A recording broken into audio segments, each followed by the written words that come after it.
ओम नमः शिवाय। शिव जी सदा सहाय। ओम नमः शिवाय। गुरु जी सदा सहाय। जय गुरु जी। शुक्राना गुरु जी। अनंतम अनंतम अनंतम अनंतम शुक्राना गुरु जी। हर हर महादेव। हर हर महादेव। हर हर महादेव। जय गुरु जी। जय गुरु जी। आज मैं कोटि रुद्र संहिता का 32 से 33 अध्याय प्रारंभ करने जा रही हूँ। जय गुरु जी। शुक्राना गुरु जी। हर हर महादेव।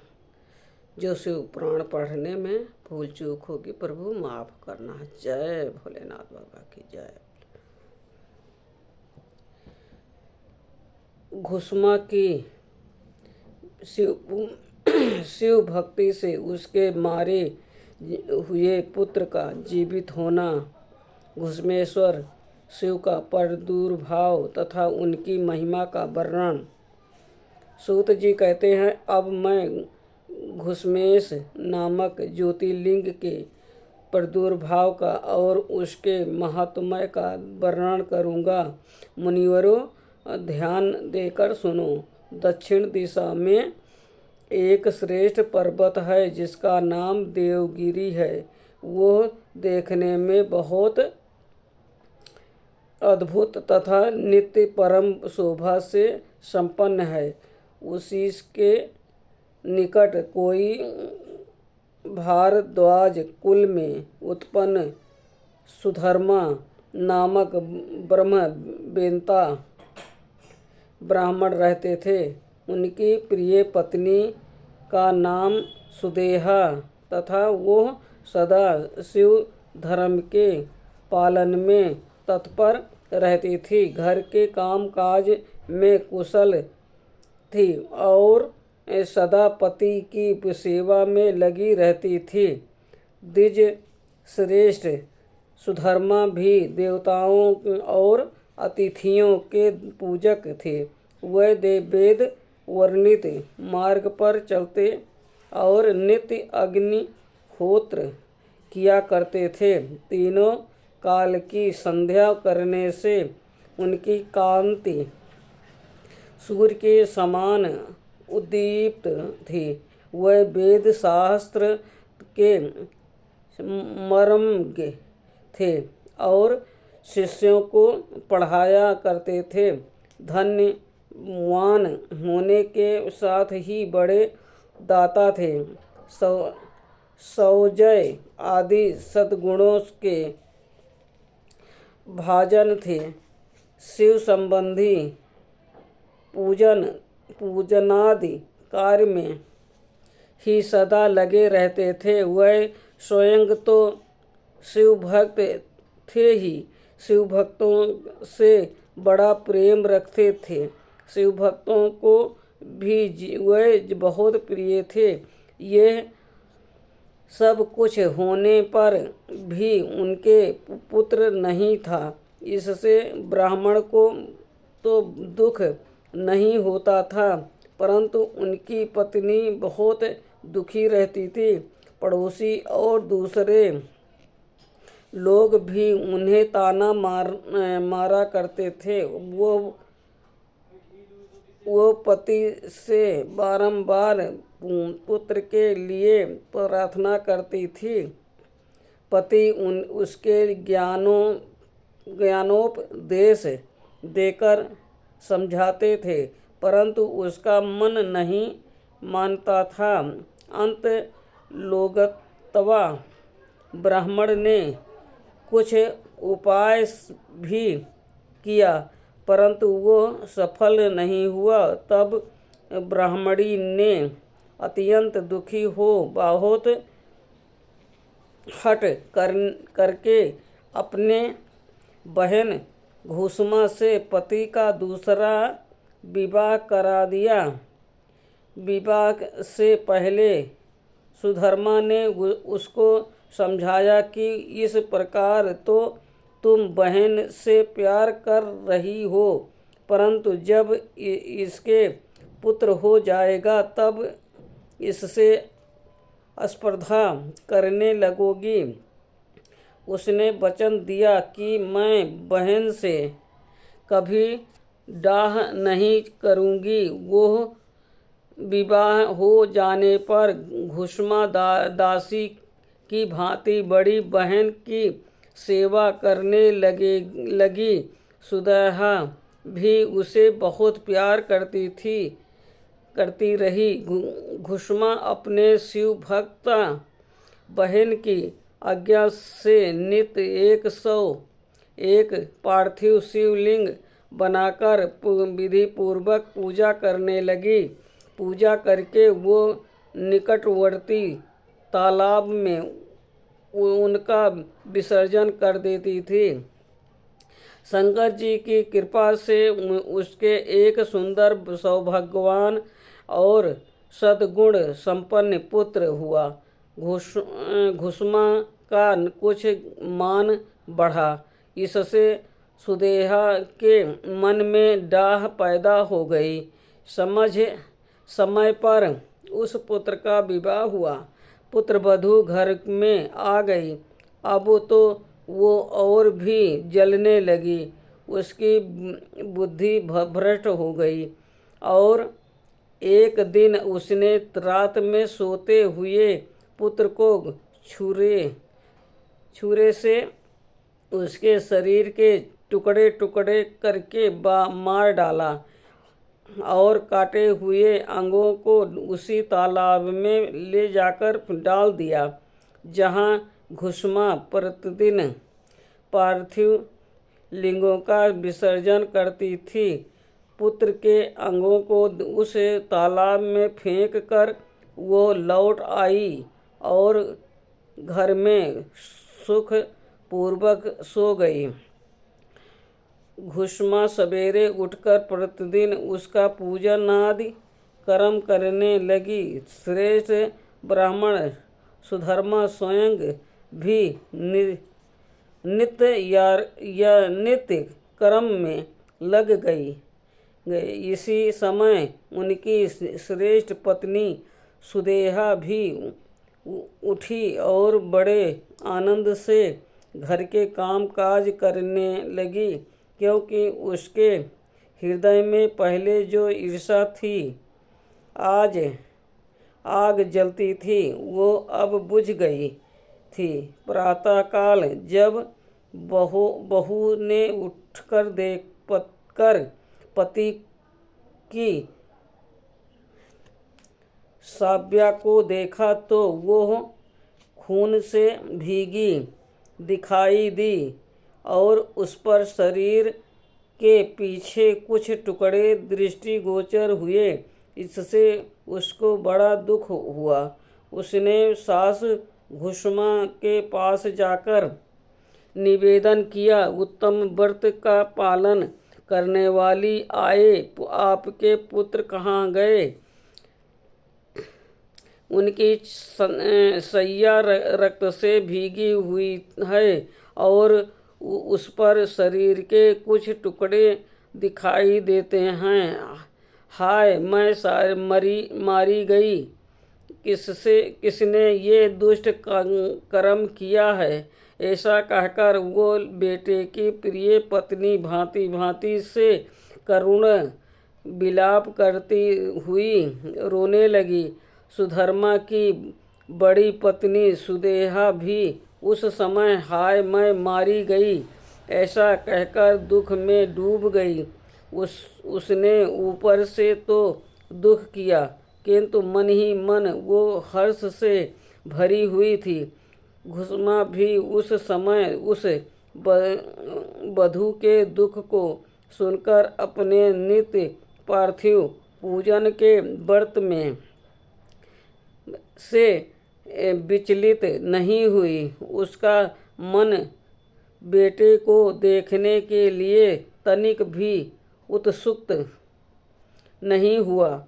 उसके पति की भी ऐसी ही अवस्था थी। जब तक नित्य नियम पूरा नहीं हुआ तब तक उन्होंने दूसरी किसी बात की चिंता नहीं हुई। दोपहर को पूजन समाप्त होने पर घुष्मा ने अपने पुत्र की भयंकर सया पर दृष्टिपात किया, तथापि उसने मन में किंचित मात्र भी दुख नहीं माना।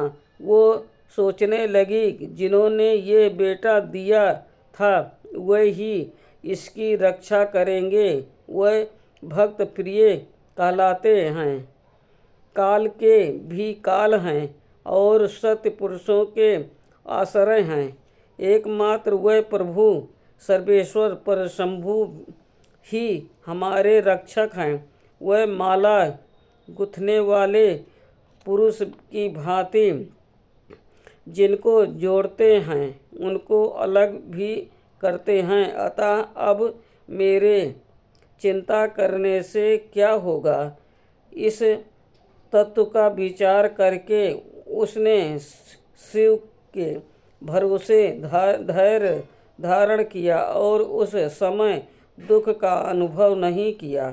वो पूर्ववक्त पार्थिव शिवलिंगों को लेकर स्वस्थ चित्त से सिक्के नामों का उच्चारण करती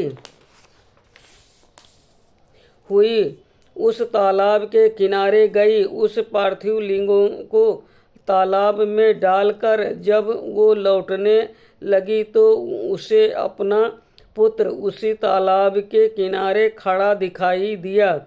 सूत जी कहते हैं, ब्राह्मणों उस समय वहाँ अपने पुत्र को जीवित देखकर उसकी माता घुष्मा को ना तो हर्ष हुआ और न विषाद। वह पूर्ववर्त स्वस्थ बनी रही। इसी समय उस पर संतुष्ट हुए ज्योतिः स्वतः स्वरूपा महेश्वर शिव शीघ्र उसके सामने प्रकट हो गए। शिव बोले, सुमुखी मैं तुम पर प्रसन्न हूँ, वर मांगो। तेरी दुष्टा सौतन ने इस बच्चे को मार डाला था, अतः मैं उसे त्रिशूल से मारूंगा। सूत जी कहते हैं, तब घुष्मा ने शिव को प्रणाम करके उस समय यह वर मांगा, नाथ ये सुदेहा मेरी बड़ी बहन है, अतः आपको इसकी रक्षा करनी चाहिए। शिव बोले, अपने उसने तो बड़ा भारी अपकार किया है, तुम उस पर उपकार क्यों करती हो। दुष्ट कर्म करने वाली सुदेहा तो मार डालने के ही योग है। घुष्मा ने कहा, देव आपके दर्शन मात्र से पातक नहीं ठहरता। इस समय आपका दर्शन करके उसका पाप भस्म हो जाए। जो अपकार करने वालों पर भी उपकार करता है उसके दर्शन मात्र से पाप बहुत दूर भाग जाता है। प्रभु ये अद्भुत भगवद वाक्य मैंने सुन रखा है, इसलिए सदाशिव जिसने ऐसा कुकर्म किया है वही करे। मैं ऐसा क्यों करूं। मुझे तो बुरा करने वाले का भी भला ही करना है। सूत जी कहते हैं, घुष्मा के ऐसा कहने पर दया सिंधु भक्त वत्सल महेश्वर और भी प्रसन्न हुए तथा इस प्रकार बोले, घुष्मे तुम कोई और भी वर मांगो, मैं तुम्हारे लिए हित कर वर अवश्य दूंगा, क्योंकि तुम्हारी इस भक्ति से और विकार शून्य स्वभाव से मैं बहुत प्रसन्न हूँ। भगवान शिव की बात सुनकर घुष्मा बोली, प्रभु यदि आप वर देना चाहते हैं तो लोगों की रक्षा के लिए सदा यहाँ निवास कीजिए और मेरे नाम से ही आपकी ख्याति हो। तब महेश्वर शिव ने अत्यंत प्रसन्न होकर कहा, मैं तुम्हारे ही नाम से घुश्मेश्वर कहलाता हुआ सदा यहाँ निवास करूँगा और सदा सबके लिए सुखदायक होऊंगा। मेरा शुभ ज्योतिर्लिंग घुश्मेश नाम से प्रसिद्ध हो। ये सरोवर शिवलिंगों का आल्य हो जाए और इसीलिए इसकी तीनों लोकों में शिवालय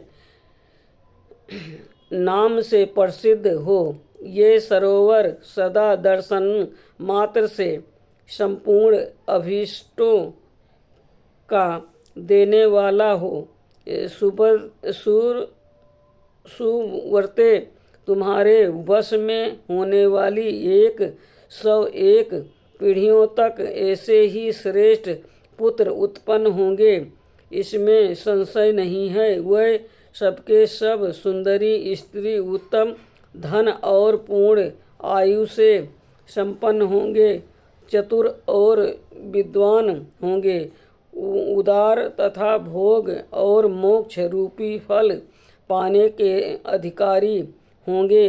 101 पीढ़ियों तक सभी पुत्र गुणों में बड़े चढ़े होंगे। तुम्हारे वंश का ऐसा विस्तार बड़ा शोभादायक होगा। ऐसा कहकर भगवान शिव वहाँ ज्योतिर्लिंग के रूप में स्थित हो गए। उनकी घुश्मेश नाम से प्रसिद्ध हुई और उस सरोवर का नाम शिवालय हो गया। सुधर्मा, घुश्मा और सुदेहा तीनों ने आकर तत्काल ही उस शिवलिंग की 101 बार दक्षिणावर्त परिक्रमा की। पूजा करके परस्पर मिलकर मन का मैल दूर करके वह सब वहाँ बड़े सुख का अनुभव करने लगे। पुत्र को जीवित देख सुदेहा बहुत लज्जित हुई और पति तथा घुश्मा से क्षमा प्रार्थना करके उसने अपने पाप के निवारण के लिए प्रायश्चित किया। मुनीश्वरों, इस प्रकार वो घुश्मेश्वर लिंग प्रकट हुआ। उसका दर्शन और पूजन करने से सदा सुख की वृद्धि होती है। ब्राह्मणों, इस तरह मैंने तुमसे 12 ज्योतिर्लिंगों की महिमा बताई है। ये सभी लिंग संपूर्ण कामनाओं के पूरक तथा भोग और मोक्ष देने वाले हैं। जो इन ज्योतिर्लिंगों की कथा को पढ़ता और सुनाता है वो सब पापों से मुक्त हो जाता है तथा भोग और मोक्ष पाता है। आज का कोटि रुद्र संहिता का 32 एवं 33 अध्याय संपूर्ण हुआ। ओम नमः शिवाय। शिव जी सदा सहाय। ओम नमः शिवाय। गुरु जी सदा सहाय। जय गुरु जी। शुक्राना गुरु जी। अनंताम अनंताम अनंताम शुक्राना गुरु जी। हर हर महादेव। हर हर महादेव। जय भोलेनाथ बाबा। जय भोलेनाथ।